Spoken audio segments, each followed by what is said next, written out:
saya Mr. Wira. Di video kali ini kita akan membahas mengenai bilangan desimal serta bilangan bulat berpangkat. Ini materi kali ini pengulangan dari yang sudah pernah kalian dapatkan di SD. Kita mengingat kembali bagaimana cara mengoperasikan bilangan desimal, bagaimana cara mengubah bilangan desimal, dan bagaimana bilangan bulat berpangkat. Kita awali dengan pengertian dari bilangan desimal. Itu bilangan desimal adalah pecahan yang penyebutnya merupakan perpangkatan dari bilangan 10. Nah, maksudnya seperti apa? Bisa diperhatikan. Jadi, jika misalkan pecahan berbentuk 2/10, jadi bentuk desimalnya bisa dijadikan 0,2, dibaca 0,2.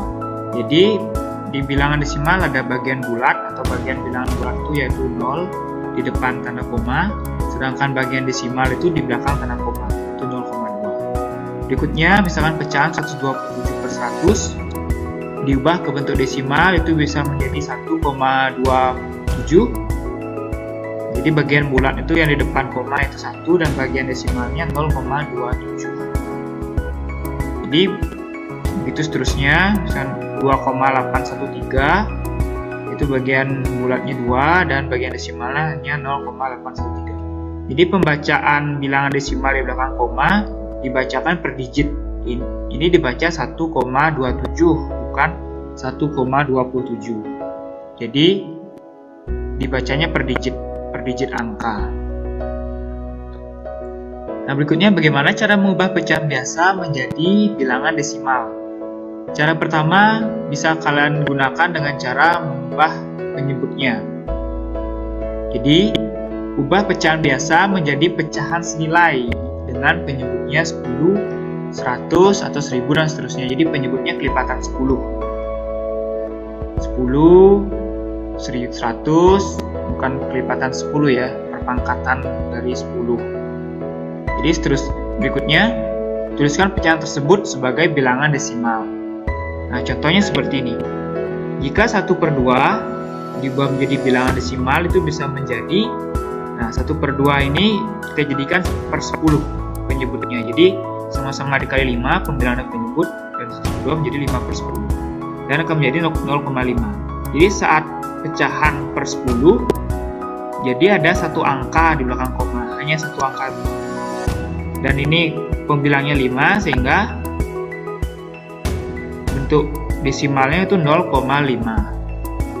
Contoh berikutnya, misalkan 107,25 diubah menjadi pecahan desimal. Karena per 25 ini tidak bisa menjadi per 10, jadi kita jadikan per 100. Nah, maka dari itu sama-sama dikalikan 4 pembilang dan penyebut, sehingga jika per 100 itu ada 2 angka di belakang koma. Jadi dari 428 ini kita letakkan komanya berada pada depan 2, di depan angka 2, karena ada 2 angka di belakang koma. Jadi sehingga bentuk desimalnya 4,28. Cara kedua bisa kita gunakan dengan pembagian biasa atau pembagian susun. Penggunaan pembagian susun ketika mengubah pecahan biasa menjadi pecahan desimal. Contohnya, misalkan mengubah 2/5 menjadi pecahan desimal, kita gunakan dengan cara pembagian. Jadi, kita bagi dulu 2 dibagi 5. Karena 2 dibagi 5 itu tidak bisa, atau tidak ada di tabel pembagian ya, 2 dibagi 5, sehingga kita bantuan dengan menambahkan 0 di belakang 2. Sehingga saat kita menambahkan 0 di belakang 2, kita tuliskan di hasil baginya itu 0, nah, berikutnya, setelah itu tinggal 20 dibagi 5. 20 dibagi 5 diperoleh 4. Setelah dapat 4, kita kalikan sekarang 4 kali 5, 20, sehingga mendapatkan sisa 0. Setelah mendapatkan sisa 0, kita akan memperoleh 2/5 itu bentuk desimalnya yaitu 0,4. Cukup mudah, jika harus mengingat cara pembagian susun jika ingin menggunakan cara ini untuk mengubah pecahan biasa menjadi pecahan desimal. Nah, sekarang kebalikannya, kita membahas mengenai mengubah bilangan desimal menjadi pecahan biasa. Satu contoh, misalnya mengubah 3,4 menjadi pecahan biasa. Jadi kita lihat pada bilangan desimal ini ada satu angka di belakang koma. Jadi sudah kita pastikan bahwa pecahan biasanya penyebutnya itu per 10. Bagaimana dengan pembilangnya? Nah, untuk pembilangnya itu kita sesuaikan dengan digit angkanya. Ada 3 dan 4, sehingga untuk pembilangnya kita pakai 34. Sehingga akan menjadi 34 per 10 pecahan biasanya, dan disederhanakan menjadi 17 per 5. Contoh berikutnya, misalkan mengubah 1,04 menjadi pecahan biasa. Ya, seperti kita lihat ada dua angka di belakang koma, berarti penyebutnya per 100. Sedangkan pembilangnya kita ada 3 digit, 1, 0, dan 4. Pembilangnya kita jadikan 104.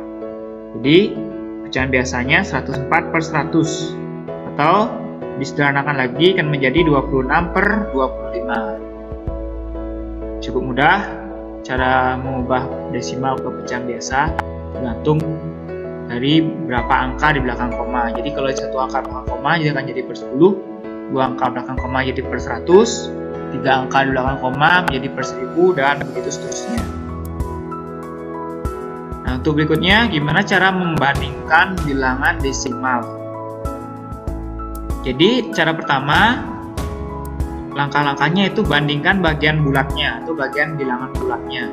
Bentuk desimal dengan bagian bilangan bulat yang lebih besar akan memiliki nilai yang lebih besar atau bilangan yang lebih besar nilainya. Langkah berikutnya, jika bagian bulat dari kedua bilangan tersebut sama, kita bandingkan bagian desimalnya. Di bagian desimalnya yang dari kiri ke kanan, kita bandingkan satu persatu digitnya. Nah, contohnya misalkan bandingkan 43,85 dan 43,823. Ya, kita bandingkan bagian bulatnya dulu, atau bagian bilangan bulatnya itu 43 dengan 43. Itu sudah sama. Ya, jika bagian bulatnya sama, kita bandingkan bagian desimalnya. Pertama, kita bandingkan bagian desimal digit pertama yaitu 8. Nah, 8 dengan 8 itu sudah sama. Digit keduanya yaitu 5 dengan 2. Nah, diperoleh 5 lebih dari 2 di sini.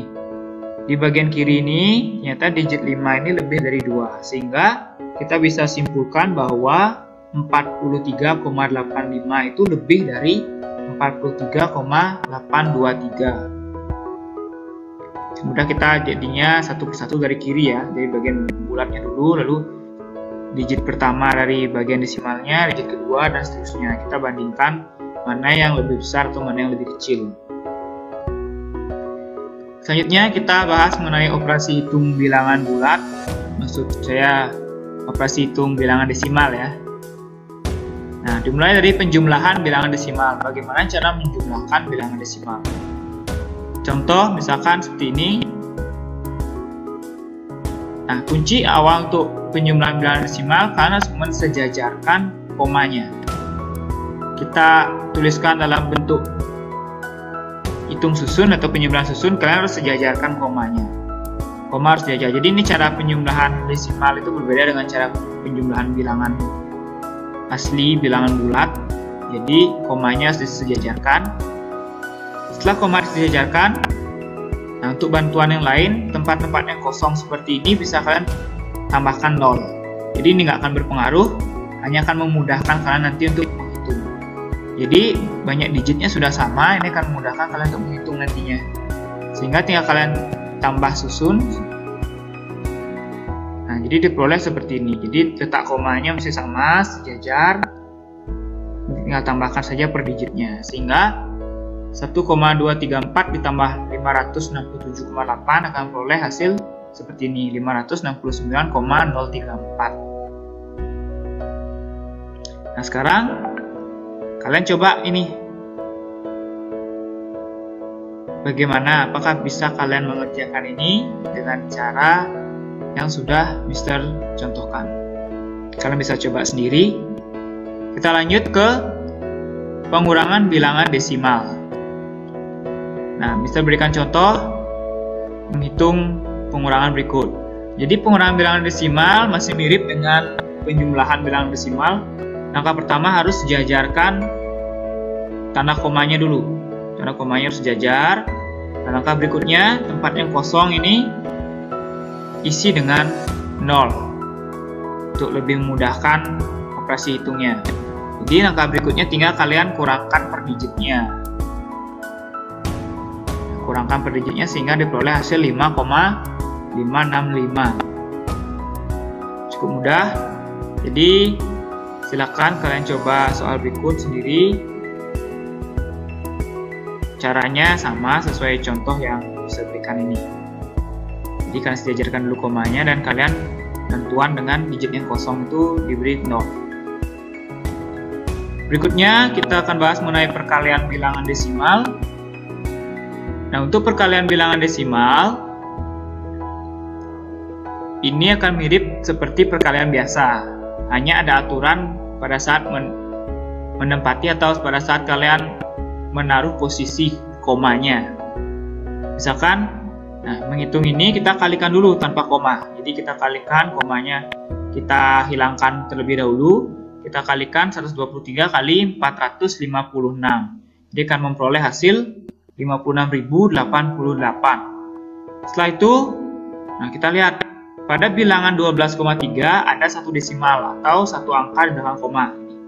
Ada satu angka. Jumlahnya ada satu angka di belakang koma.